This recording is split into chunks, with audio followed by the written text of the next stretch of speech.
Assalamu alaikum, sir. Sir, my name is Muhammad Abdul Asari. So today my topic is example of District of Khilafah of Ali Raziyallahu Ta'ala anha. Ali ibn Abi Talib, number one point is Ali ibn Abi Talib found a traditional man of his urban's. And the second point is he decided to take Islam method legally. He is the bread of the disappointed. He the judge of the surah.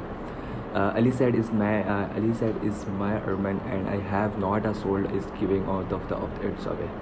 And the third point with the surah said is that Christians. What do you say about what is the leader of the believer? It is a believer has a said.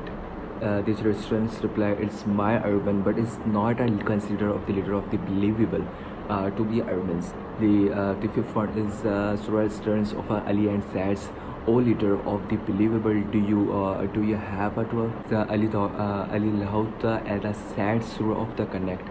I do not have a proof. So surah's rule is the favor of the Christians. Thank you so much, sir. Have a nice day.